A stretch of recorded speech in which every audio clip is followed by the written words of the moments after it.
What does it say? Fuck my ship, fuck your ship. Go get the ship. The ship. This means or nothing. This means whatever you want to say. My ship is still missing. God damn it. What the fuck? The ship is ready, Captain. That's what I thought.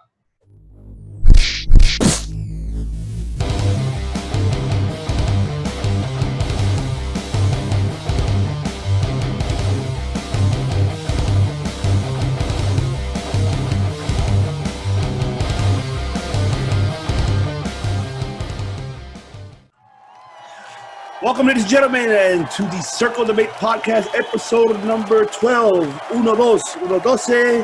This is your host, Devious One, alongside with my brother from another mother. He is your hero, and he is my hero, ladies and gentlemen. Mr. American hero, Mike Lopez. How are you, Mike? Everybody's hero. Everybody's welcome. Welcome to Circle Debate, episode 12. Yes, indeed. Unfortunately, right now, our other co-host, another brother, Miss ReputationKilla, is not going to be joining us today. Maybe later on. He's running late. I don't know yet, but hopefully he's okay. But I want to go ahead and actually move on. Ladies and gentlemen, what a hell of a shitty fucking wrestling week. Well, good one as well. Before we move on, I want to go ahead and ask you, Mr. Hero, Friday Night SmackDown, by far, was the main event was so fucking great, which was AJ Styles and Matt Riddle. So, what was your thought about that match? What did you enjoy? Did you enjoy that match? What would you grade that match and SmackDown overall? First of all, let me just say, man, that it feels empty without ReputationKilla here. I know, no, this main event, man. I don't know. I see the MMA influence in Matt Riddle, and man, I like it. And I actually wouldn't mind if more wrestlers wrestled barefoot. Those kicks have more like it seems or feels like it has more of an impact. There's I don't know. It just seems more like there's more to it, or there's more impact in the moveset when you're wrestling barefoot. And yeah, I mean it's pretty cool. So. The match itself was definitely one to remember, and kind of solidified that, he's a main roster guy, in my opinion, because you're able to hang with the face that runs the place, So yeah, I mean, I can see big things in the future for Matt Riddle. Most definitely. That was an impressive match. I enjoyed it, especially how he mocked him to the announce table, mocking AJ Styles. Oh, yeah. Man, that match was awesome, man. I loved it. And I love how you say it. You're right. Like those impacts you just hear with those kicks without, not even with wrestling, with wrestling boots on. Man, it's an incredible match. I'm looking forward to see more Matt Riddle. And can we get Matt Riddle, Daniel Bryan, please? Please, Papa Vinny. Please, Bruce. Give me Matt Riddle and Daniel Bryan. That's what I want, damn it. That's right. It's best for business. It's best for business. Absolutely. Oh yeah. And then moving on, obviously you guys saw the following day, which was Impact Slammiversary. A lot of debuts and returns that we saw from Slammiversary. Obviously, we saw the debut of the Good Brothers, Carl Anderson, Luke Gallows. We saw obviously Heath Slater made an appearance as well. The return of EC3 and Eric Young. There was a lot of things going on. And first of all, I'm not sure if you caught the full show, Mike. What was your thoughts actually about Slammiversary? Did you actually enjoy, the pay-per-view? Was there a couple highlights that you enjoyed from that pay-per-view? I know that their marketing or their promotional videos leading up to it was very centered around the WWE people that were let go.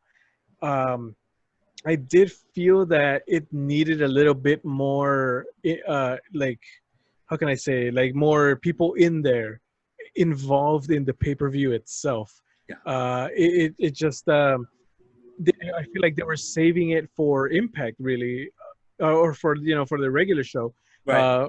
Rather than the pay-per-view itself. Which, it was kind of, I mean, I get why they would do that in order to pull viewers into the TV show itself.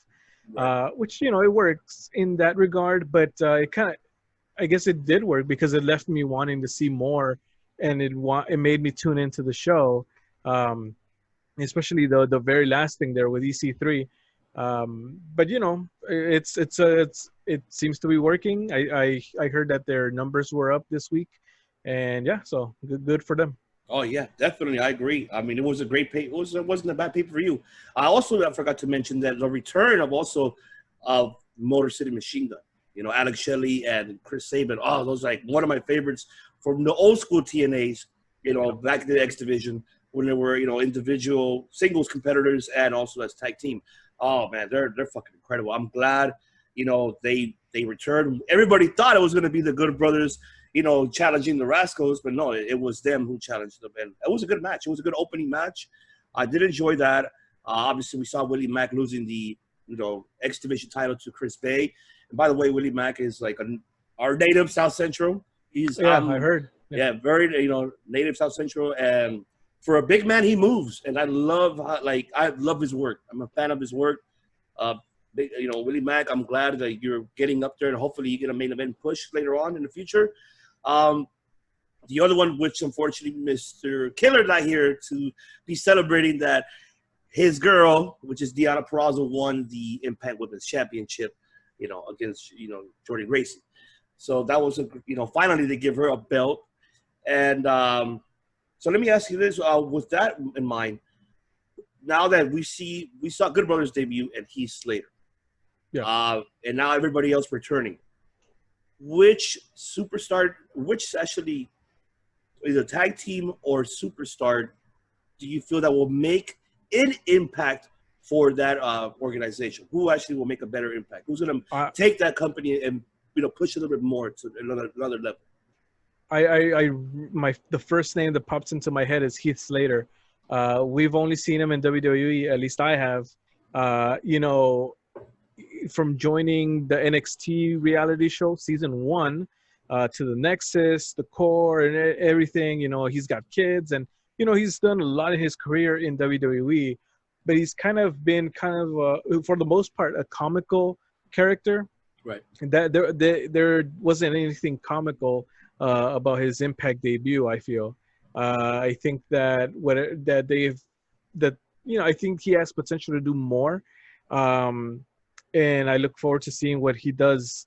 I honestly feel like he's gonna make the most impact. He's gonna get the ball and run with it, and who knows, maybe down the line, completing the 3MB prophecy and getting the WWE title. We'll see, right? Right, exactly, right. You never know. Never say never, because you never know. Maybe this new brand that he's in now, this new organization, will probably push his singles competitors more, and his in-ring skills ability as well. I think that could really progress him more, and we could see a different type of style Heath Slater, hopefully. And to be honest with you, I think the one who will make a big impact will be the Good Brothers. I know that Luke Gallows been there before with Aces and Eights. Carl never been there, so it's his first time being in in Impact.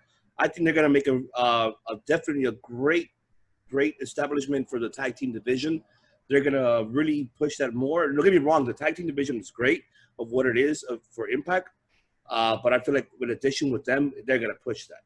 I think they're the ones compared to the return of Eric Young and EC3 and Motor City Machine. Don't get me wrong, they're great, but I think Luke Gallows and Carl will make a difference, and I hope Heath Slater does too. And we'll just see, for the future for them, and more to come. And now moving on, ladies and gentlemen, obviously we're gonna go ahead and move on to the shittiest Sunday of all Sundays that it was. This fucking pointing Sunday. I honestly, I was. Well, before I'm going to give my thoughts. I'm going to ask you, Mr. Hero. Extreme Rules this past Sunday. We saw, obviously, the whole card. We gave our thoughts, last Friday about, the preview, which was going to be the shittiest one, and we found out that the whole shit was shitty. So go ahead and what are your thoughts? What were your thoughts about the pay-per-view? Which one was the disappointment and the least favorite for you? It was a horror show for sure. It was bad. It was awful. My goodness. it's almost, I don't know. Oh my god! And I messaged you right after the main event that thing was just the worst. I don't know. Okay, where to begin? Okay, so first off, I'll start with the main event. Why not? So the Universal Championship was on the line, but there was no clear winner, or I don't know. They just disappeared. They went into the lake. They tried to pull a Friday the 13th. Halloween is 3 months away, guys. No. I mean, I get you're trying to get the Fiend back in there for SummerSlam, but they should have just kept it as Extreme Rules. And I know we're gonna talk about AEW in a bit, but I honestly feel that Dynamite this week was in response to this pay-per-view. Yes, because even for a show, they managed to put on what I feel was an Extreme Rules pay-per-view, better than Extreme Rules. But anyway, oh my God, the whole Sasha Banks thing, that Bailey put on the referee shirt and made that count. Okay, granted, Paul Heyman did that for Rob Van Dam in 2006, but he was the general manager or the owner, whatever, of ECW. He had authority. Bailey was just outside for accompanying her partner. You know what I'm saying? It was Bruce. Was that you? Because that has Bruce written all over him. Yeah, you're right. You're right. It's just, oh my goodness. No, I mean, I hang on to the hope that WWE is gonna turn things around someday, and they're gonna give us awesome pay-per-views again. But this wasn't it. It's far from it, and Way far from it. yeah, it's unfortunate, but I hope that they saw what AEW did this week and they took some notes. So yeah. So those are my thoughts on the pay-per-view. If you're late to the game and you want to rewatch it, or you didn't catch it on Sunday and want to see it, just read the highlights. Yeah, just read it. Yeah. Don't see it because it's not worth it. I'm with you. It was the most shittiest shit I ever seen, and I ain't gonna lie, it put me to sleep. I went to sleep. I literally went to sleep. I had to see the highlights of the Braun and Bray. I'm like, horrible. Another fucking cinematic scene that was the most stupidest shit of all time. I mean, I get it, why they're doing it, but it just doesn't work. It just does not work with cinematic scenes. It doesn't work. Doesn't. I agree. They should have just kept the regular Extreme Rules in the ring, not fucking cinematic matches. Then the Bailey situation, that's even was horrible. That's my least favorite match because Asuka and Sasha did put up a fight, and I liked it. I enjoyed it. It wasn't a bad match, but the ending was horrible, and it was stupid. The ending was ridiculous of them doing that. And obviously, we found out the reasons because Vince made the last call to change it and to go ahead and make it for the next day on Raw, which we will talk about in a little bit. But just overall, ladies and gentlemen, you heard it from us. Do not see that fucking show. Thumbs down. Two thumbs down. Or I wish our toes could do the same thing. But it's not worth seeing at all, ladies and gentlemen. Do not watch it. Not recommended. Don't watch it at all. But one thing I do want to mention, I don't know, when you watched that, Sasha, did you see? And I didn't realize that Sasha's hair was coming out. I don't know if you saw that. I don't know if you kind of caught that a little bit. Yeah, I noticed that something was going on there. And we saw something similar with Ruby Riott a few weeks ago or last week, I think. So I don't know what's going on there. They gotta work on their hair, but yeah, it happens. I heard that Liv Morgan had a wardrobe malfunction not that long ago too. So it's TV, it's live. I think it happens. Yeah, we never know. Maybe it was live or it was recording. We don't know. But that I know, supposedly, I mean, I'm saying it's only a rumor, ladies and gentlemen. We're not here to say that we know about it. That the Bray Wyatt and Braun was the only one that was taped. Everything else, I guess, was live because it was in the ring. but that one was taped, I guess, 2 days before the event. Let's rumor your window. I heard the we skipped the I for an I match. Yeah. Oh my god. I guess man, yeah, I wish my eyes would have been out for that one. No, yeah, no, come on, WWE. And then so I mean, Rey Mysterio is gonna be fine. You know, no serious damage was done, so he'll be in tip-top shape in no time. So I'll say this: when last year, when something happened, he re-injured his arm. I think Brock Lesnar beat him up and caused his arm to snap or something. Mm-hmm. The day after, he had a signing, which I went to in downtown LA. No cast, nothing. He was signing autographs with that arm and, you know, all that good stuff. And then later that night for SmackDown, I believe, he showed up with the cast and everything, you know, all that. You know, this is happening too. We know that his eye is going to be fine and all that. I feel like they're pushing these storylines that are so far-fetched and so out there that it's not easy for us to buy it. You know, it kind of distracts us. Me personally, I would say, I like to listen to the actual things going on backstage. I find that more interesting sometimes, or maybe even more times, than the storylines going on in the ring.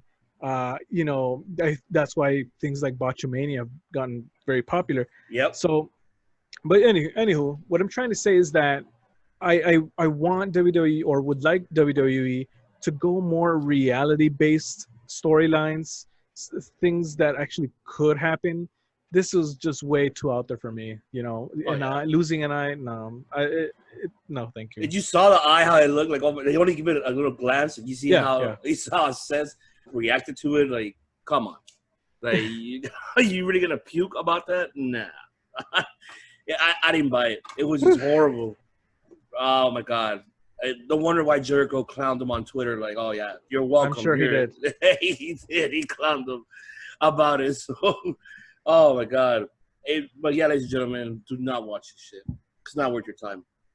It's not worth it. Not even worth seeing. None of it at all. But you know, we'll go ahead and moving forward, ladies and gentlemen. Move on to Monday Night Raw. The only thing that really caught my attention is, and I'm not sure. I'm pretty sure it caught your attention too, Mike. I'm not sure. I wonder if it did. When we saw Ron Simmons talking to MVP, and do we see a new stable? Do we see Nation Domination 2.0? So now that we saw Shelton Benjamin joining them, you know, with Bobby Lashley and MVP, what are your thoughts? Do you see Ron Simmons joining them too? Or like him being the Ric Flair of Evolution, but for Nation Domination? You know, what are your thoughts? What do you see about it? You know, right off the bat, first thing, Lashley needs the title. Yes. Lashley needs to be WWE champion. And they've given the United States title to MVP. That's fine. Or, I mean, the United States. Yeah. You know, so, and Shelton has the 24/7 title for however long that's going to be for. Mm-hmm. But, you know, Lashley needs the title. The main thing, you got to have it on him, because without that, the group loses credibility, I feel, in storyline. It reminds me of this stable that, or many stables along history that, you know, that they had the chance to show strength by having the main title on them, but they didn't give it to them. Right. As far as Nation of Domination 2.0, no. I mean, it's a cool name, but I don't want to see that. You know, that happened already. It's like saying Evolution was Four Horsemen 2.0. Right. You know, they're not going to call it that. They called it something else, and it worked. It was a similar concept, but it was different in its own way also. So they have the opportunity. They have the people in it right now. Shelton Benjamin is a talented performer. Lashley is an MMA fighter. The MVP is one of the best United States champions of all time. So they have the people there. They have the ability to make something great.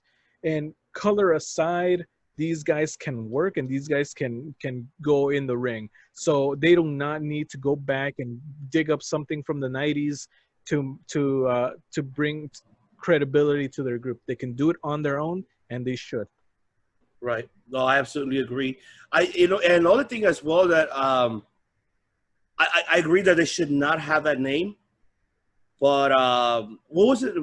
What did MVP call it? Was it MVP in the Hurt Business? But that's Bobby Lashley, right? Like the Hurt Business is the him, Hurt right? Business. Okay, yeah. I mean, would you call it the Hurt Business, or cool.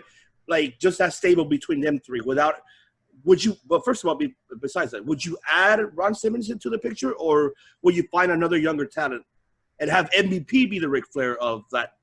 That stable. I would have MVP as not even as the Ric Flair.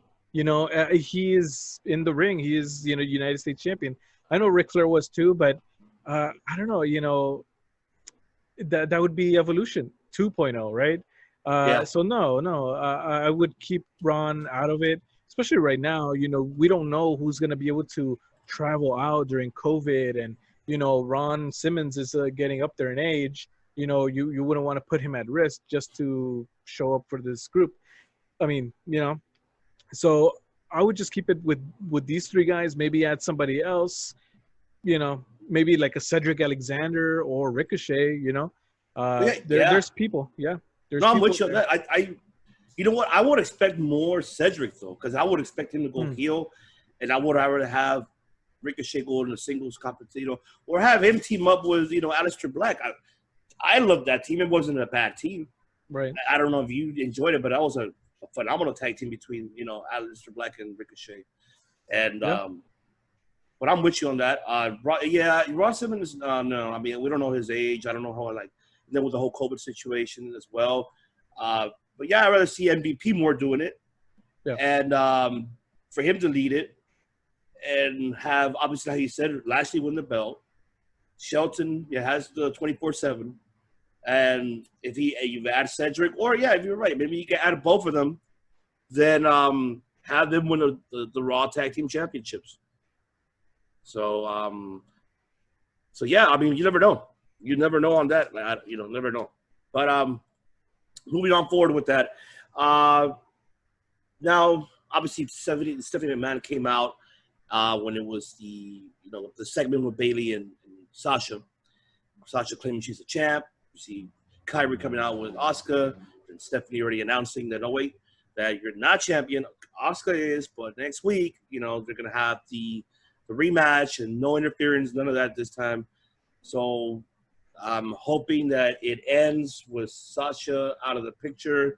I'm sorry, Sasha, I apologize, but I mean, you're too much. We need fresh material, and give Asuka the belt back. So let me ask you this: do you see this storyline continuing, or you feel like it might end right there next week on Raw for that Women's Championship? I hope it ends this next week, but we don't know if they're willing to trust somebody else to challenge Asuka for the title at SummerSlam. I can't think of a name that maybe Shayna. Maybe there you go. Maybe or Nia, I guess. But yeah, I feel that they're kind of testing the waters there, because maybe Vince thinks that Sasha versus Asuka would be the better SummerSlam match. Right. So so we'll see what happens there, but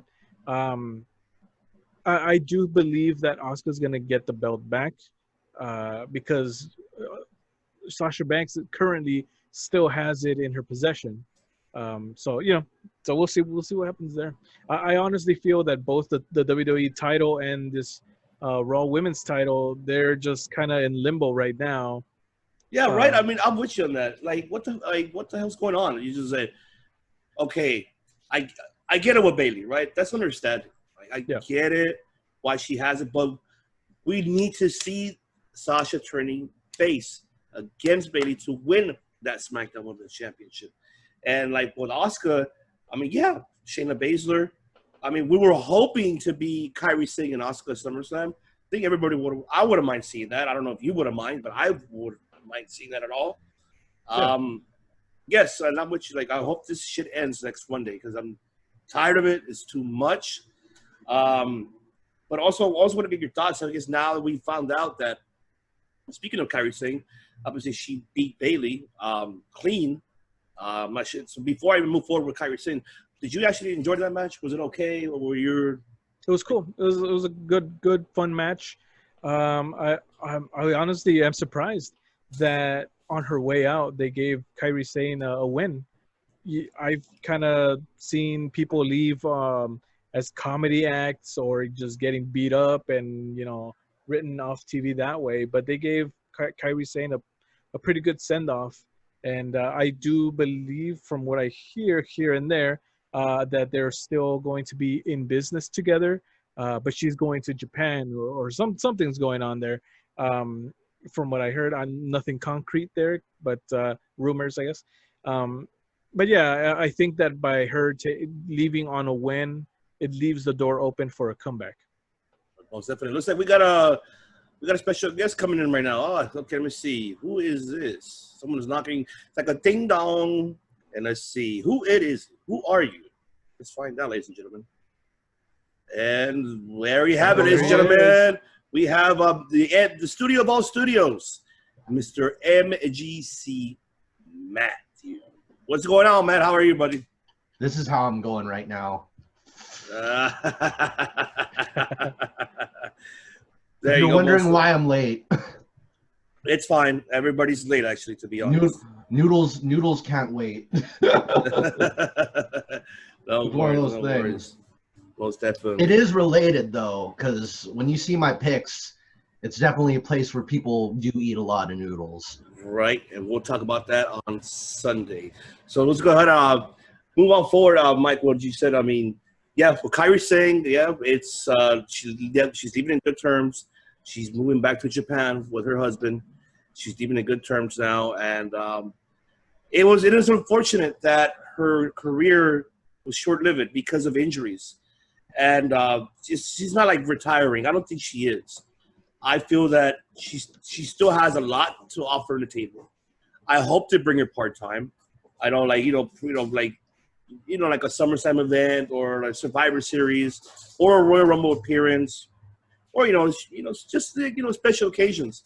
But it is unfortunate that her run in the main roster was not the best because of the injuries that she suffered prior before. And thank you, Naya. We salute you. Thank you. Buckle bombs. You. Oh my God. Thank you, Naya. Yeah, go back to the Performance Center. And like I said, I'm not judging you by your looks, but you need to get better on the performance. It's only an opinion. It's not a fact because I don't know facts at all. So we're giving our constructive criticism. That's right. Exactly. Ring performance. Exactly. I gotta say, Kairi had that good run with the NXT title, but I'm thinking Stardom, and this is from somebody who's only learning more and more about Joshi every day. I mean, it's cool. Like Stardom has a great roster, but I think Tokyo Joshi Pro Wrestling (TJPW) has a really up and coming roster, and there's somebody we'll talk more about soon, but Maki Ito. I really think she's going to be like the next MJF. She's like the Joshi Japanese girl wrestler version of MJF, basically, in Japan. She cuts very entertaining promos, and to see Kairi Sane work a program with somebody like Maki Ito, that's something we're going to possibly get as a result of something like this. Yeah, I mean, you never know if Kairi does, go back to either to Stardom or to the other organization in Japan, it will benefit her because she's at home, and obviously they're already doing matches with a little capacity of crowd. So I mean, I wouldn't mind seeing her matches, being back over there. Because first of all, she was very obviously popular in Japan. She was like the main champion for Stardom, and so I would not mind seeing Kairi Singh to go back where she started, and hopefully she could actually retire and leave her legacy where she began. Trading in Japan. She was supposed to be a model, like an actress, and then it turns out she became a professional wrestler. So kudos to Kairi Sane. We wish you the best, and hopefully we see you again. And we want to see that Asuka and Kairi, for God's sakes. Vince, you fucked it up again. Triple H, why did you let her go, man? You should have been in charge of that. Jesus. Oh, God, I'm not saying that word. Sorry, Jesus. But go ahead. But moving forward with that, now we saw the main event of Raw, which they saved from Extreme Rules to Monday Night Raw to give the viewership a little bit up on the viewership, the demographics, and obviously the viewership as well. Big Show and Randy Orton, Mr. Hero. What are your thoughts about the match? What do you give it? What are your thoughts? It was okay. It was all right. I don't see Big Show as I don't know. They've I feel like Big Show could have done more in the match. I feel like they kind of squashed him in a way, and it's unfortunate because I feel like he would have been able to put up a better fight with Randy Orton, regardless of what they're trying to do with Randy. I think he's going, or I don't know what his contract status is or whatever, but I think they could have done him better. Randy Orton is an established superstar. He doesn't need to be squashing people anymore, especially someone like Big Show. But I guess Big Show is there once in a while, and but yeah, it was okay. It was all right. Yeah, main event of Raw, nah. Right? It wasn't like for me, it was not a great main event at all. And it sucks. Like, all right, we're in the year 2020, right? We're in this pandemic situation. These are two legends. I'm not disregarding Randy Orton or Big Show like that bad. I'm not. It's just, come on. You got to do something better than that. You got to give us something better than that fucking main event. That should have been like a first hour main event for Raw, and I would have put the women's, to be honest with you. I would have put Kairi. Let her have her main event spot for Raw for once. That's what I would have done. Why put that match? Maybe make it like a big go-away, like a goodbye match for Kairi. That's what they should have done. They should have done that for a big, goodbye to Kairi Sane, because she deserves it. And have all the women in the roster coming out and thank you very much. It's like, come on, you can't hide shit. Everybody knows. Social media platform, everything is reported. Everything reported that she's leaving, that was her last day. Everybody knows that. So I would have done a bon voyage for her as a main event, defeating Bayley clean how she did. But it's unfortunate that Big Show was used on this just to take him out, another legend killer, that he was killed. And now, who's next now? I mean, that's, what's going to happen next? I mean, I don't know. I mean, who's going to be the next legend? We don't even Ric Flair. I mean, there's rumor and rumors about that, but I don't even. You know what? I'm not my storyline to even pay attention. I'm not. Like, no disrespect to Randy Orton. I love him. He's a great, performer. But it's just not, that storyline is dead for me. Let that go. That's done. I'm done with that. So I'm really, really done with that. Put him in the title match. Instead of having Dolph Ziggler taking beatings every week, have Randy Orton versus McIntyre for SummerSlam. Boom. You're welcome, Bruce. Yeah. Well, as a matter of fact, that's what's pitching around. That's supposed to be actually now Randy going for the WWE title against Drew McIntyre at SummerSlam. So that's the talks right now for the card. But yeah, you heard it. You heard it here first, Bruce. Mike Mid-American Hero gave you that idea. Free advice. Free advice. Little off subject. Just a question for both of you guys. Or Ivan mainly, since you're more familiar with WCW, what's WCW's equivalent of SummerSlam? Because I know Starrcade's WCW's WrestleMania. Bash at the Beach. Bash at the Beach. We all both Bash at the Beach is their SummerSlam. There's always been that. And then I think what was their Survivor Series? There's something that was Starrcade, right? Yeah, it happens at the same time. It's just because Survivor Series and Starrcade happen around the same time. but Starrcade is just billed at like a higher level. They put all their money towards Starrcade rather than like, I don't know what happens at the same time as WrestleMania in WCW. I have to look. Yeah, that we have to look into. That's Great American Bash. I'm gonna trip out. Oh, yeah, definitely. Also, just want to go ahead and jump into Impact, Mike, which I forgot to go ahead and explain as well. What happened on Tuesday? Obviously, we saw the Motor City Machine Gun winning the tag team belts against the North, and then we saw another return. Brian Myers, formerly known as Kurt Hawkins, now going to Impact as well. Where do you see him going now with, but he's going solo, by the way. Matt Cardona's not going. So what do you see him? Like, where do you see, Kurt Hawkins going with this?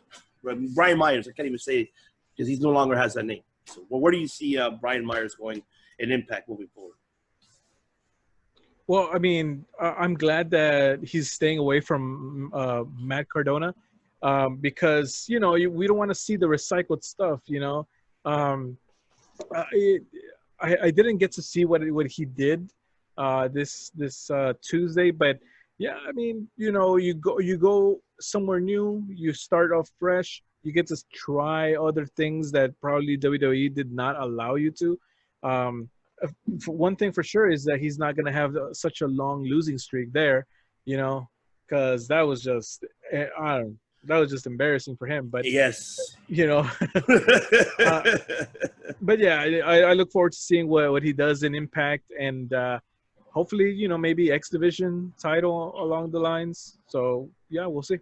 Yeah, that's most definitely. And but basically it was a vignette for him that he's coming back because he had the the Mets logo mask because he's a big New York Mets fan. Had the M words Myers because that's his last name. So just a vignette for him. He's going to be debuting at Impact coming up next week, I believe so.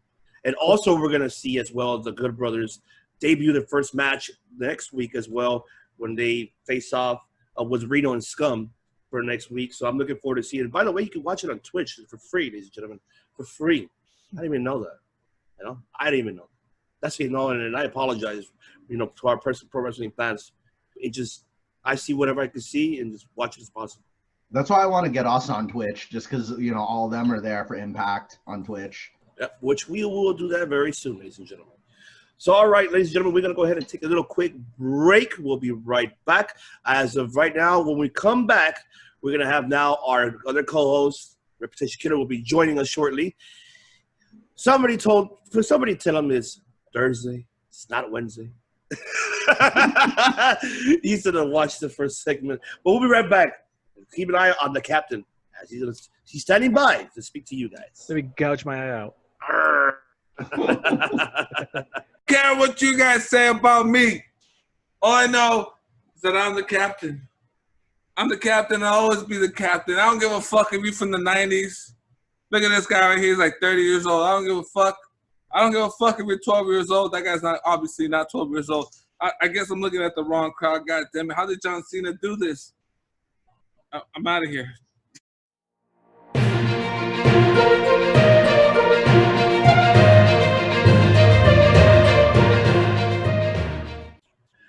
Welcome back, ladies and gentlemen, to the Circle Debate podcast. Obviously, here he is, our co-host, the killer of all killers, Mr. Wednesday Night, but it's Thursday. ReputationKilla himself, Josh Bret Horton, ladies and gentlemen. Welcome to the show. How are you, brother? I've been better, man. Shit happens. Hey, it happens because we're all so busy and everything else. But we're gonna give you a quick chance, Mr. Killer. This is all you right now. Just give us your thoughts about Slammiversary. No, actually, Slammiversary and Extreme Rules. What did you like? Slammiversary? Let's see. I'm trying to think, man. I like the well, I know you like I like the whole fucking show on Slammiversary. I see I got some stuff wrote down right there. Yeah, I wrote down. It was great seeing the Motor City Machine Guns come back, man. Haven't seen them in a while. Yes, sir. Yes, sir. taking on a Rascals. I thought it was gonna be like for tag team titles or not, but I haven't watched that show in a while. Right. But yeah, that was still a good match. And then Moose and Tommy Dreamer, it was all right. But I noticed like the thing with they had no crowd out there, they had no people or anything, and it's like they didn't even try to put any wrestlers out there. It kind of made that more dull. You know what I'm saying? Right. What about your girl, Deonna Purrazzo, winning the belt? Beautiful, man. I told you I wanted her to do that. There you go. I'm glad. What about the Good Brothers? You enjoyed that one? They're finally in Impact. Yeah, they kind of switched it up on me. I thought it was going to be them challenging for the tag team titles. Right. And then we got them coming out there and doing the other thing, with helping Eddie Edwards, I think, wasn't it? Yeah, they helped Eddie Edwards in the end. And that's when EC3 came back, all that. Extreme Rules, the most shittiest show of all. Oh, God. They said the eye was like a tennis ball or a ping pong ball with a red Sharpie on it. It looked like a golf ball to me. Oh, God. The billion-dollar company. With all Vince's billions, like, nah, I just let's not spend a penny on it. Let's use this ping pong ball in my pocket right here. Mr. Killer. Oh, man. I don't know, man. Other than the tag team title match, it was all right. Oh, that's right. I did forget about that. Finally, Nakamura and Cesaro are the tag team champions. We forgot about that, Mr. Hero. So, which I'm happy because now Nakamura needs the main championship. He could be a Grand Slam champion. He's won the U.S. He's won the Intercontinental. Now the tag team. Now he needs is the main championship. And hopefully somebody call Bruce and fucking tell him he should have won it like 2 years ago against AJ Styles. Jesus Christ, man. Pisses me off. Wait, but Bruce wasn't there at the time, no? Oh, yeah, you're right. Unlike Vince. You're right. Vince or whoever the hell was in charge. Laurinaitis. Yeah, Lord. Oh, no, yeah. You don't speak very good English. Yeah, shut up. He does. Jesus Christ. But okay, moving on forward now with that. Now, with wrestling news, ladies and gentlemen, obviously with the whole, movement in regards for, with the sexual accusations, everything and been going on in the pro wrestling world previously we discussed. Check our archives and you'll see, I believe it was 4 episodes ago we talked about that. So, subscribe to our channel to look at the archives. Now, we had Joey Ryan to go ahead and actually had a response, and he put up a YouTube video responding that he has a lot of evidence that he did not do those accusations that he was accused of.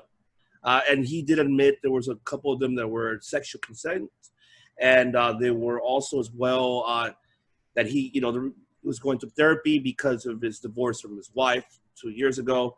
So he's been going to therapy, and he was told from his attorney not to put anything until the right time has come. And obviously, with that, what are your thoughts? You think, regardless of the evidence, which I'll go ahead and ask you, Mr. Kidder, regardless of the evidence that he has, his career, no matter what, is far from over. Do you agree or disagree that this could be a second chance if he beats this case and could start fresh? What are your thoughts about Joey Ryan, second chance or no? Oh, man, there's definitely a second chance for him out there. It just depends on who's going to hire him back, Phenomenal talent, but, he's going to have to change that gimmick now. I think that's ruined. Yep. That's obviously ruined. And that's the thing that got him over. So what's he going to do now? Maybe just go back to the sleazy Joey Ryan character? Yeah, that could be as well. I don't think it's over for him, no. Okay. Mr. Hero, you think it'll be over or second chance? No, I'm definitely all for second chances. There's a gentleman by the name of Chris Jericho who has reinvented himself numerous times. Yes. Maybe he could look over there and for some inspiration and getting something new going as far as gimmick. But, these accusations are, it's hard to rebuild sometimes, but you got to do it. You especially for him that he lost a lot of stuff with this whole thing. He's really got to. I'm sure he realizes that he has a long road back, and when he does finally get back it's going to be all worth it for sure. So best of luck. Yeah, best of luck for him, most definitely. I mean, we'll see what will happen with him. And what about you, Bat? Do you think he's gonna have a second chance, or do you think his career's over?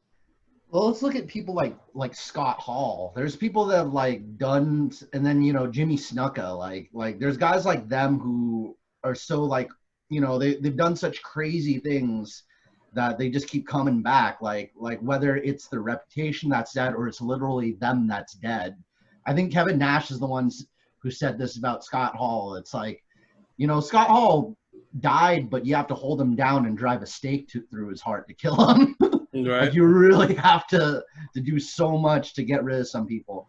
Though then again, I don't know if Joey Ryan is a Scott Hall though. I mean, Scott Hall looked like Joey Ryan looked like Scott Hall back in the day when he had the mustache and the hairy chest and all that. But I mean, it really depends on circumstances that are in motion. So right, most definitely. So now moving on with that, with another pro wrestling news. Obviously, Rusev, follow him on Twitch. Answering questions with the fans. How's he doing with his COVID-19 battling? He's still battling it out. He looks his physique. He looks great. I mean, God, that guy looks great. Like, man, he looks like he's in great shape. Best wishes for him to recover, speedy recovery, Rusev. Miro, excuse me, I forgot Miro's your real name, Miro. But speedy recovery, Miro. And now, obviously, formerly known as Rusev. He mentioned about New Japan, going to Japan and reinventing himself over there. So, Mr. Hero, do you see Miro, formerly known as Yusuf, going to New Japan, or do you see him going to AEW or Impact? Which organization does he fit well?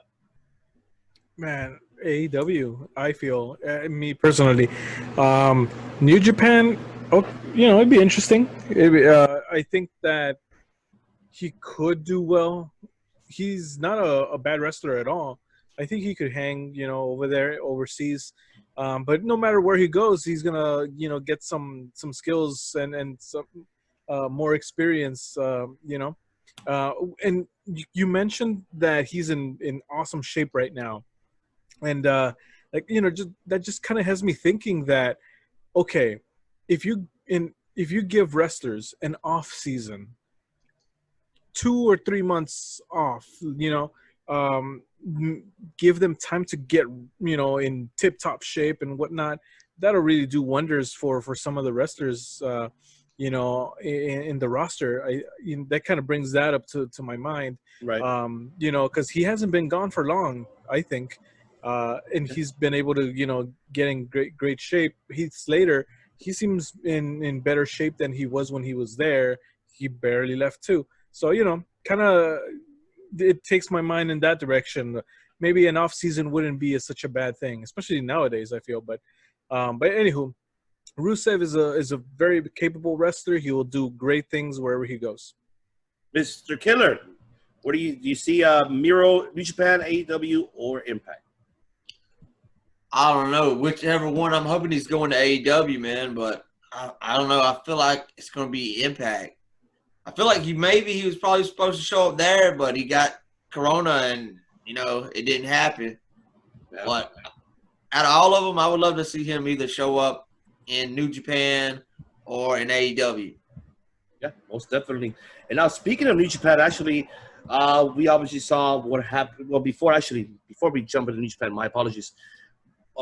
This is one of the topic that is getting Mr. Hero curious, like what's going on, and that is Mr. Henry Cejudo, former UFC, former UFC champ. His last interview, basically, that his careers are open doors. They're already speaking about him fighting in the boxing world against Ryan Garcia. That's already in talks right now, and his manager is talking to AEW. So do we see this UFC star, Mr. Henry Cejudo, former UFC, Henry Cejudo, going to AEW? Mr. Hero, where do you see Cejudo land first, in pro wrestling or the world of boxing? I honestly think he'll do the boxing match first. in order for him to go into any wrestling promotion, let's just say in a full-time position like a Ronda Rousey did, it's gonna take training. It's gonna take time for him to kind of get that skill of not hitting people for real, right? With the intention to knocking them out. I really, and this is my MMA side coming here, Exactly. that he really has a lot left to do in the UFC.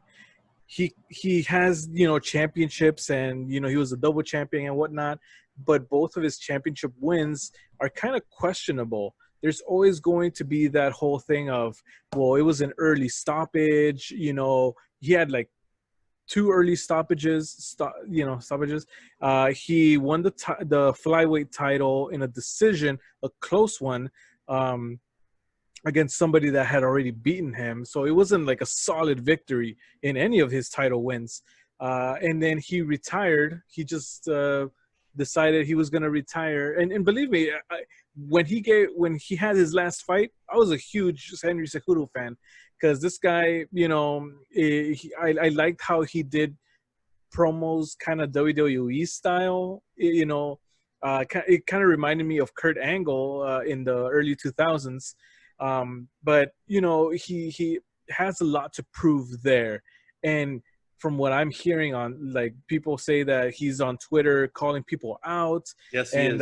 Why are you calling people out if you're retired? It just it makes it transparent that it was all a money play there. He is looking to get paid more, understandably so. With somebody with his credentials, I'm sure can find work either in AEW and the boxing ring, or he could go back. But people are kind of really getting annoyed of him making these call outs or calling champions rent-a-champs. The longer he waits to do something, Right. the lower his stock is going to go. So he has to make a decision fast, in my opinion. I agree. But, yeah, we'll see what happens. So just to give our audiences who's Henry Cejudo, obviously they should know who they are, but give the audience as well, our viewers, his style of of fighting. Provide the details. So Henry Cejudo won the Olympic gold medal. I believe it was 2008. He won it in Beijing in wrestling, and so mainly his MMA style is based on wrestling. And honestly, he's pretty good in the stand-up game too. So he has both. If he went into the world of wrestling, I'm pretty sure he could pick it up as fast as Angle did. So either just kind of as a point of reference for wrestling fans, he's kind of like a Kurt Angle. Oh wow, that's a big statement coming from the Olympic, American hero, Olympic gold medalist for sure. Yeah. Bro, did he break his freaking neck to win the gold medal? I know. No, he did not. He did not. Right? He did not. No, he did not. With a broken friggin' neck. That's right. Mr. Killer, you see Cejudo going to the world of boxing first or AEW? No, man. It depends, man. I think maybe AEW. Oh wow. Okay. Maybe I'm just gonna go out there and just take a chance. I'm saying AEW first. And if he does, I call it here first. All right. You heard it here first. Yeah. You heard it here first, ladies and gentlemen. You heard it here first. Now, moving on now with New Japan, Mr. MGC, where he's going to go ahead and jump on this, you and I quick. So we saw actually what happened on the road of Japan, which happened on July 20th. We saw, obviously, the main event of, LIG, Los Ingobernables, the Japón versus the Bullet Club, which was obviously Hiromu Takahashi and Naito. And whichever Hiromu. was Hiromu, Naito, and who was the third one? I forgot. Was it Takaki? Bushi Oh. versus Evil, Togo, and Taji Ishimori. The Bone Soldier. They fooled the shit out of us when we saw Hiromu with the Bullet Club shirt and doing the Too Sweet to Evil, and I was like, what?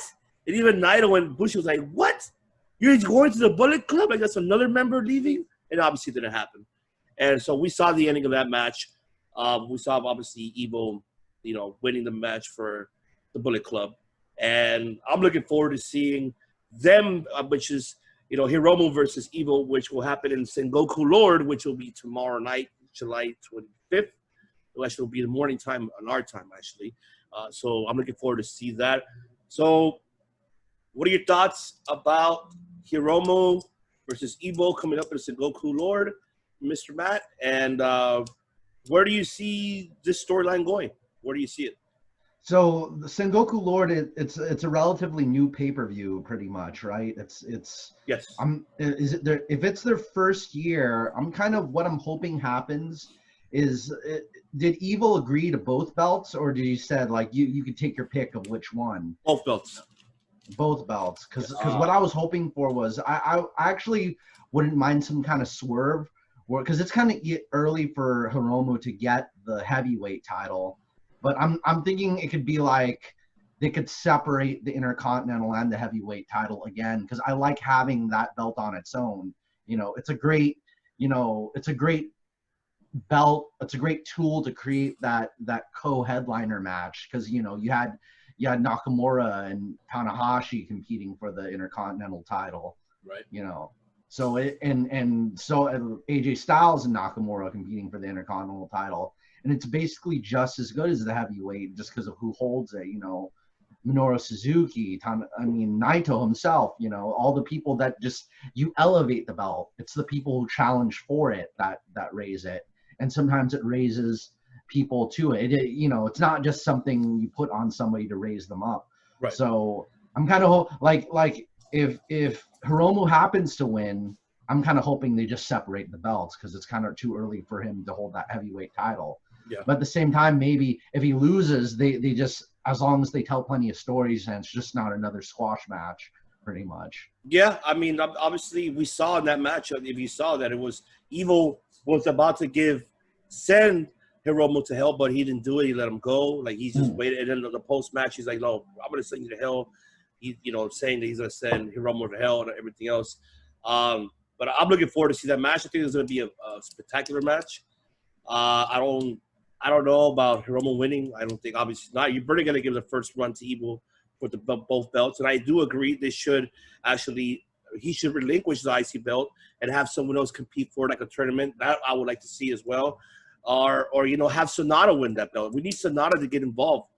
My thing is that Sonata has not been involved in main event levels. Just only one time with Okada. That was it. I need to see more of him. You never know. We might see Sonata jump to the Bullet Club. Maybe he's the second one that will leave.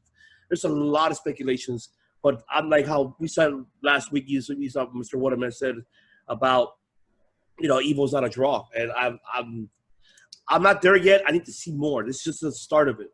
So this is a story that is going to be providing why did he leave LIJ and why did he join Bullet Club. So I'm hoping we get to know more details of it. They're building a very interesting heel, though, and what you guys were talking about earlier with Rusev.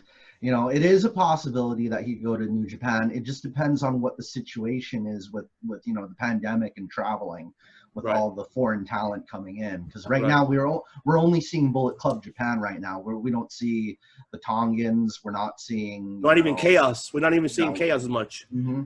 You see right now LIJ and Bullet Club more right now because of the whole switcheroo. So we're seeing that's the main storyline. That's the main storyline right now.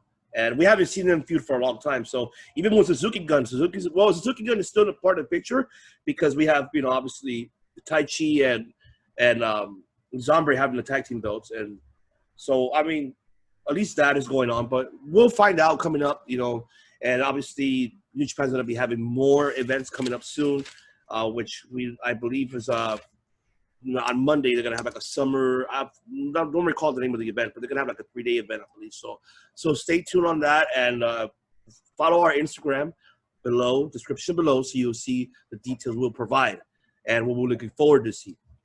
Now, moving on, ladies and gentlemen, we'll go ahead and move on to, speaking of relinquishes, NXT.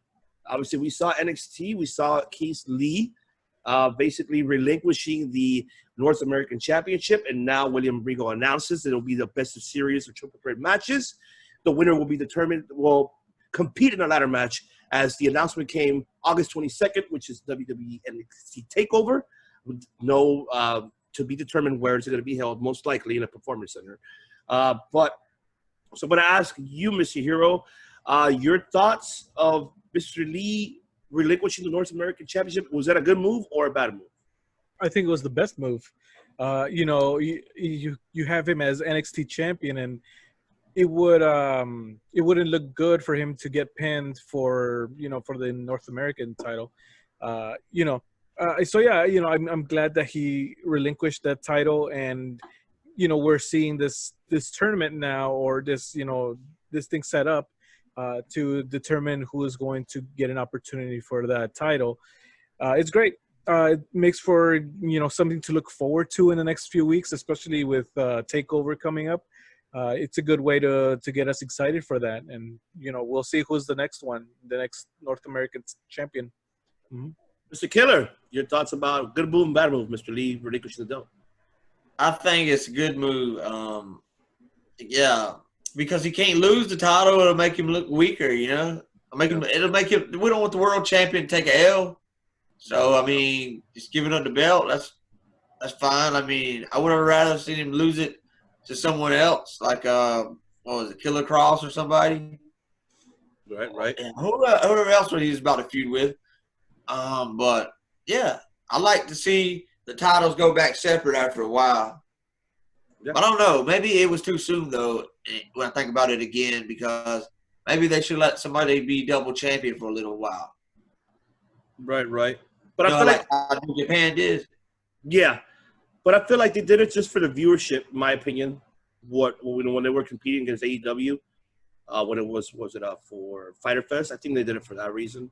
And it does make more sense for him to relinquish it, because you need to have the rest of the roster to compete for something, and I think that's going to build him up more and make that title to be prestige as well, besides the NXT Championship. And so that's a good move for me. That's a good move on Mr. Lee on that. And obviously, we did see the first series of the Triple Threat, which is Bronson Reed versus Gargano and Roderick Strong, and obviously Bronson Reed advances.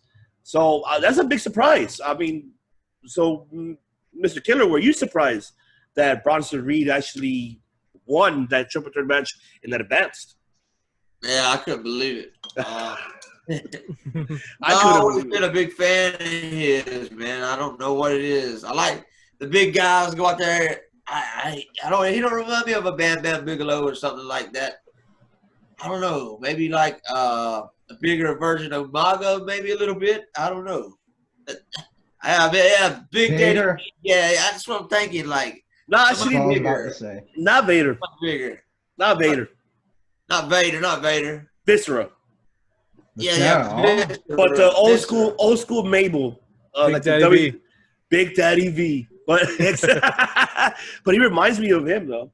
Like, he's an old school Mabel. Remember when Mabel came in and King of the Ring. Yeah, Mr. King of the Ring.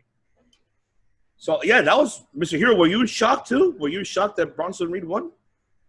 Yeah, a little bit. But I'm glad to, give other people opportunities. And I think a move like this is something that happens in NXT, but maybe not so in the main roster. So I'm glad to see him getting that opportunity for sure. Yeah, some fresh faces. And so obviously moving on with that, we saw. By the way, I wanted to mention just right quick. I don't know if you saw that segment when Breezango, they came out as the Mounties. Yes. Oh my God. They pulled it off, but it was hilarious, even though it's stupid but hilarious. I'm sorry, but they're funny to me when they were doing their fashion files. It was funny. It was pretty funny. But, okay, moving on forward with that. Obviously, we saw Punishment Martinez joining the Robert Stone brand. I'm like, what? You're joining the Robert Stone brand? What? Okay, Mr. Hero, what? What do you – I don't know. You tell me. Would you like it or you don't like it? I don't like it, but I am hopeful that it'll lead to something, that something will come out of this, that they have a plan, and I'm giving them the benefit of the doubt that there's a plan, and Uh-oh, he froze. Well, it's like when you join the Robert Stone brand, do you have to become a heel, or do you got, or you? It's a heel faction. Yeah. So there you. I mean, unless they're doing something weird where it's like Sting in the main event Mafia, like Sting's a babyface, but yet he's in a heel faction. So, Oh, there you go, Mike. You're back. You're I'm back. back. You were saying? Oh no. So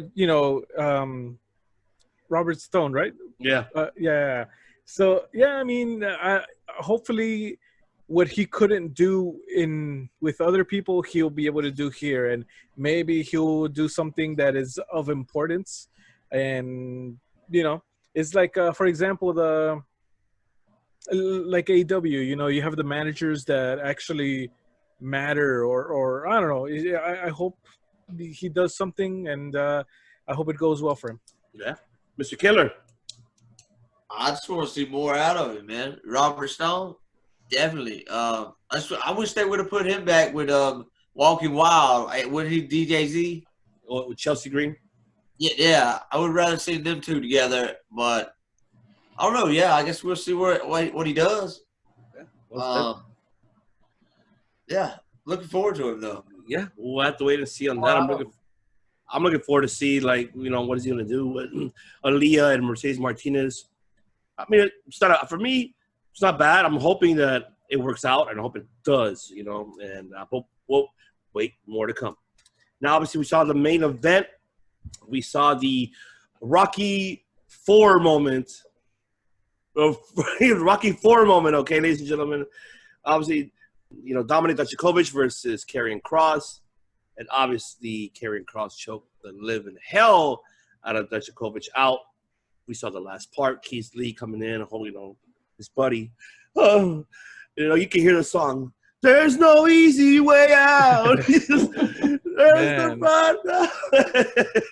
Did you just play that? There's no easy way out. But I mean, your thoughts, Mr. Killer? What did you think about the main event? What do you thought? Dominic and who was it? Karrion Kross? Karrion Kross, yeah, man. I knew when they went out there it was going to be a good match, man. It's just something about when they go out there together. It's a great fucking match. I don't know if they've been in the ring together much, but a few times. I think this might have been the first time, wasn't it? First time we've seen them in the ring. So, yeah. I want to see more of them in the ring together. But, yeah, I want to see Karrion Kross be going challenging and winning that world title from Keith Lee here pretty soon. Oh, yeah, can't wait for that. Mr. Hero, that Rocky IV scene.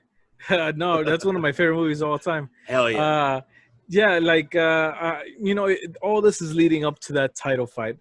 I'm curious to see if they're going to actually put that match on for TakeOver, Karrion Kross versus Keith Lee, and what that outcome would be. But for this week, yeah, I mean, it just makes him look stronger. It makes him look that he could take out this guy, and Keith Lee, going out there and having that Rocky moment. Yeah, I actually want to go put that music behind that clip there. Hey, if you're gonna be if you're gonna be driving, put that song on while you're driving. That's right. That's the only reason I want a Lambo. There you Yep, that's the reason I would like to have a Lambo too. Oh man, I love it.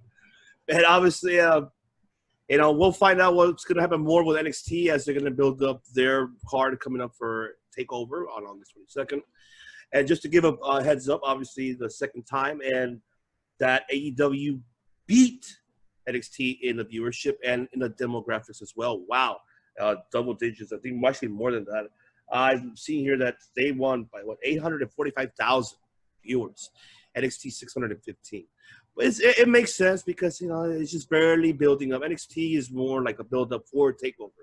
So I'm looking forward to, to see more of NXT. I'm not defending them. I'm just saying I'm being neutral here about it, ladies and gentlemen. But, yeah, AEW. Let's talk about AEW right now. The final segment of the night, ladies and gentlemen. AEW Dynamite. Wow. What shit, I'm out of words. Every fucking Wednesday night they put like a pay-per-view fucking match. Yeah. Always do that. Obviously, it's like comparing to an indie show. You know, you always want to put the best indie shows, you know, all over, you know, nationwide. So I'm going to ask Mr. MGC, because obviously now you saw AEW Dynamite. What was your favorite match out of all of it, or did you enjoy every single one of it? I gotta say, the Young Bucks versus Butcher and Blade was very, you know, it's like you would think that, you know, like I don't see enough, you know, backstage brawls or where you get to see like the stadium, the area around it. You get to see Daly's place and kind of the stuff around it, because first we saw before Stadium Stampede, there was that other, you know, that other brawl that they had. I forgot the name of it, where it was Sammy and Jericho versus Omega and Hardy that first week. And this feels like part 3 to that in a way, even though Butcher and Blade aren't part of Inner Circle, you know. Right. And then I guess like we got kind of have like a continuation. We get to, I think the opening was probably my favorite thing though, because I think if there was any one thing that I thought AEW was missing was a heel. I don't know if Eddie Kingston is a heel yet, but Eddie Kingston I was hoping for that kind of gangster, kind of street, kind of gritty, realistic, like angry, serious heel to kind of come into AEW. And I was hoping that was going to be somebody like Tama Tonga, or, you know, but Eddie Kingston almost does that role even better, because it's like, you know, I grew up alcoholic, I'm from the streets, you know, it was like I was around alcoholics growing up, and then he's antagonizing Cody, and I just loved it, you know, that opening, the thumbtacks in the beginning, you know, it was, you know, people would usually say like some hardcore stuff like that's overdone, but it really makes sense there, because you can see Eddie Kingston's angry, he's desperate, you know, the commentators were putting him over too, were just saying like, you know, he had to sell his boots to pay for his house, you know. So I think a heel like Eddie Kingston, like having him in the equation can make any feud just, you know, shine and be better.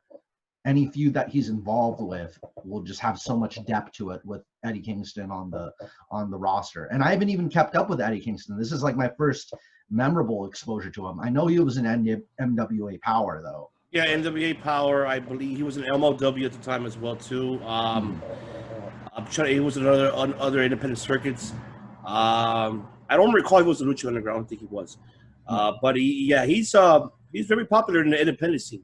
And I was happy to see Eddie Kingston showing up. I was surprised. I was like, wow, okay. Eddie Kingston and MJF on the same roster, those promos. Oh, man, that'd be a great promo between them two going off. Either allied or against each other. You could just having them around feuds is just more than enough to give them that spice.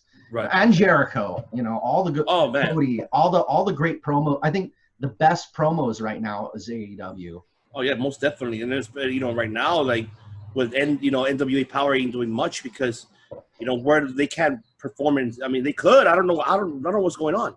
But we've seen a lot of them are leaving, and they're not gonna have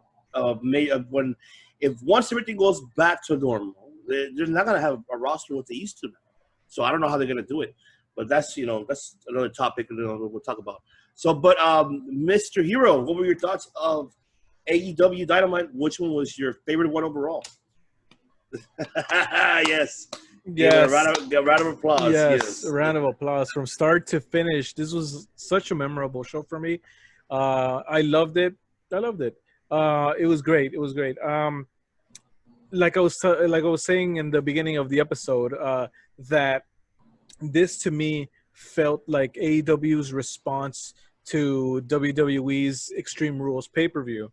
We had the tag team, the Falls Count Anywhere match.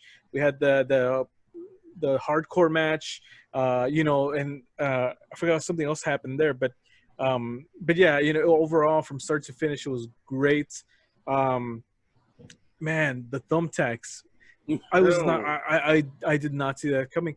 And when I saw the bag and I was like, oh well, they're not gonna do that and whatnot, and they did.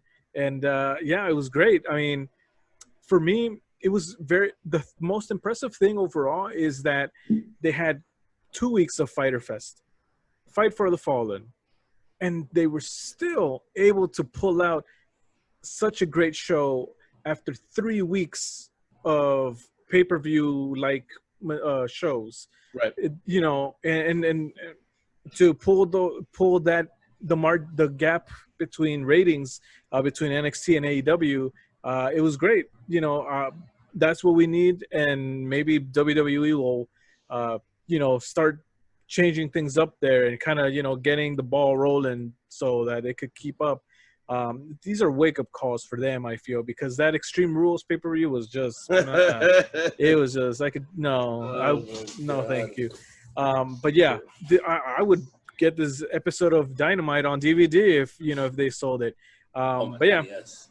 And back in the old days when we buy DVDs at the store. Exactly. Yeah. Amoeba, by the way.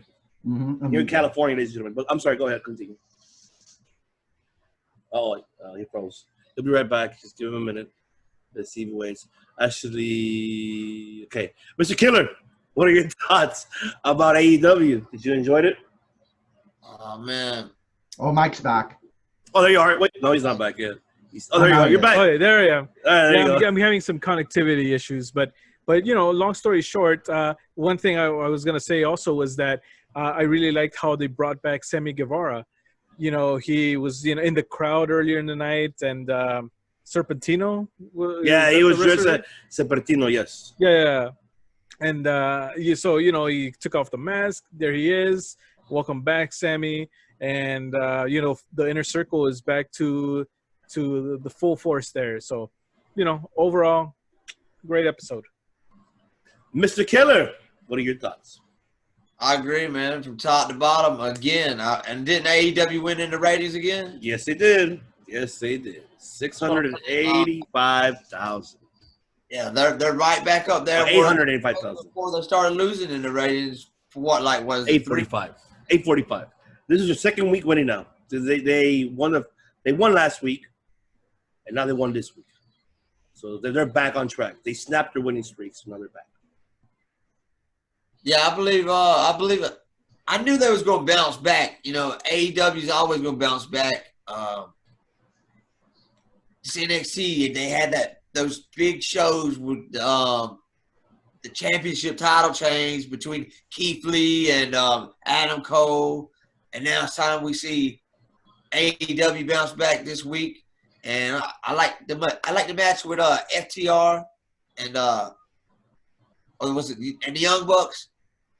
Oh, it's about Butcher and Blade versus the Young Bucks? Yeah, Butcher Blade versus Young Bucks, yeah. That was a great-ass match. And then the main event, I love the main event, too. Oh, man, definitely.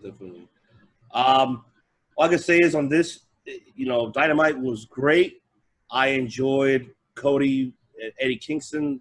I'm happy to see Cody being a fighting champion. That's great to see, finally. The one I was actually happy was, Evilise, joining, AEW, and I hope they do great things with her. Her versus Diamante was not a bad match.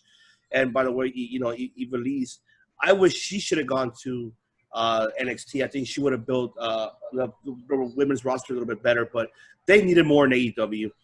And by the way, this gentleman who, if you don't know who Evilise is, she was in Lucha Underground, and she's a very known veteran in the independent circuit. She's a great wrestler. I love her in-ring abilities, and she's great. She's great in the ring. As well as Diamante, that were tag team partners, because they're both from Puerto Rico. But really phenomenal. That was a good match. I actually enjoyed that one. Paige, obviously, versus 5. Okay. Brody Lee, want to join? Fuck you. No. All this crap. So now we're going to see, obviously, them feuding against the Dark Order. Obviously, Lucha Express and Hager and Jericho. That was a good match. I enjoyed that one as well. Did like the return of Sammy Guevara because they do need him back. Tony Khan did say that he learned his lesson. So, here's one thing. I'll come back too, ain't it? Yes. but before I go into that, I like also as well with the Young Bucks. That was a great match as well. Before we get into it, with the Sammy situation, with the whole movement of what happened before, you see how it disappeared right quick. Yep. You guys notice that it's gone Shit now. always happens, man. It's shit like that always happens, and it dies out. And now, this is the fact that we talked about. Which watch the archives, by the way, ladies and gentlemen. This is what we talked about previously before. Like, don't fuck around with people's careers and lives. You cost him a month's worth of pay, probably like more than that. And now he's back. Well, I'm glad he's back in a way because we do need him back. Now, how you said it, Mike, the inner circle is there, and I loved it. I enjoyed it as much. And so before we go to leave, ladies and gentlemen, I just want to bring up one more thing, just right quick. I don't know if you guys caught it.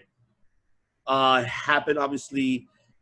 Pat McPhee or McPhee, the guy that was always the interviewer for NXT, former football player that joins the NXT roster as a commentator or the pre-shows. He had a radio show. He has his own radio show, Pat McPhee, and he invited Adam Cole. Adam Cole came by, and it was a discussion. It was a serious mode. Pat McPhee calling out Adam Cole like your size because he's short, and the only thing is making you going forward is Undisputed Era. You're no Shawn Michaels. And Adam Cole flipped. He threw the mic, and he said, "Fuck you, Pat. Fuck you. I came here for no fucking reason. Yeah, I drove all the way here to fucking be in your show, and this is how you're gonna fucking treat me. Fuck you." It looked like everybody thought it was a shoot. It was not. It was. I mean, I'm sorry. Everybody thought it was a work, but no, it was real. Fucking real. Adam Cole went off. I was like, wow. I don't know if you guys caught it on Twitter or any social media platform. I was about to. I saw the link and I was gonna press on it, but I didn't get to see it. But now I'm definitely gonna go check it out. You have to see it. That one is like, wow. Like I was just like, I was impressed. It strikes a chord because that's something a lot of the old school guys will say about Adam Cole because there's like a lot of the old school guys like, oh, wrestlers are too small nowadays, they're not big enough and blah blah blah. So many of the old school guys say that about the new guys, like, oh, they need to be taller, they need to be buffer. It's stupid because they were like that too. Like Shawn Michaels was like that. Bret was the same. Everybody like during the WWE. Jushin Thunder Liger, baby. Oh, yeah. He was a fucking small guy. But, you know what, ladies and gentlemen? We're done for this evening. Now, before we leave, once again, I want to thank everybody for joining an episode 12, number 12. Just want to like to thank everybody. Also, don't forget to subscribe to our channel below and also follow our social media platforms on the description below.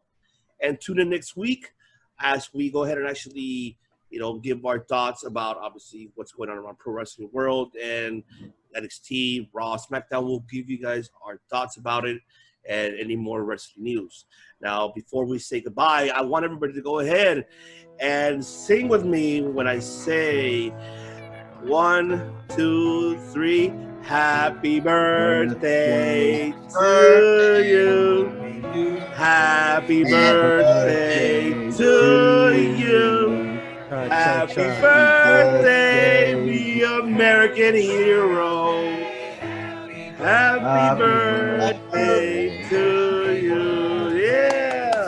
Thank you, guys. Thank you. Cheers, bro. That's right. Cheers, bro. It's the American hero's birthday today, ladies and gentlemen. That's right. We salute him. We love him.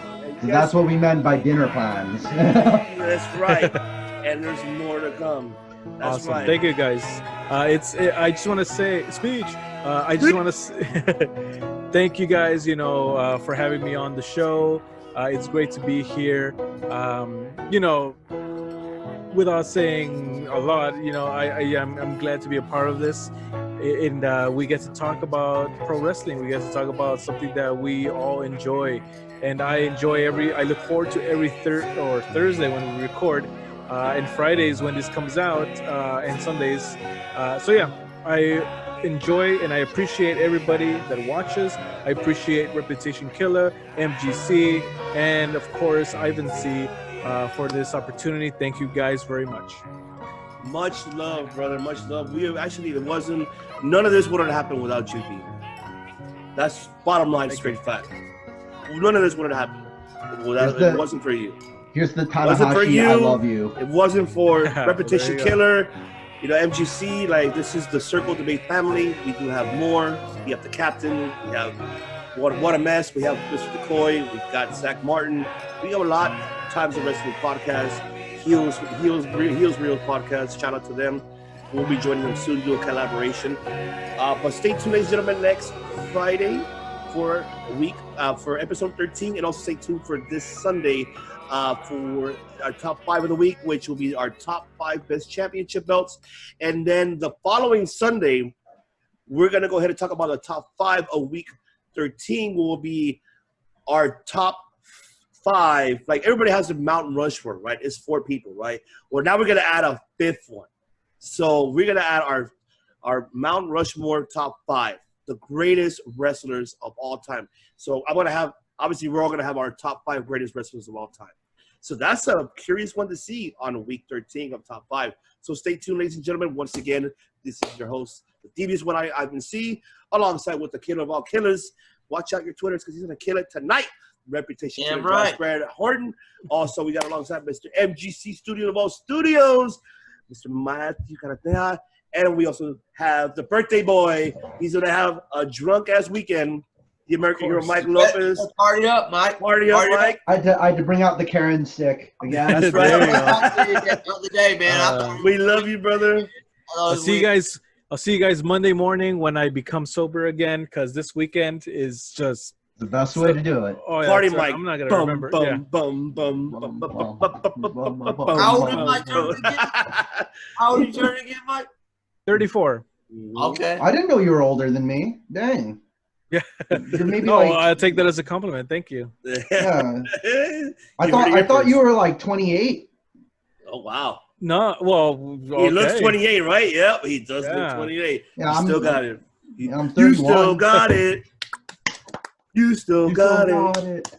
Well, ladies and gentlemen, we're saying to you good night, salud, and we'll see you on Sunday. Salute.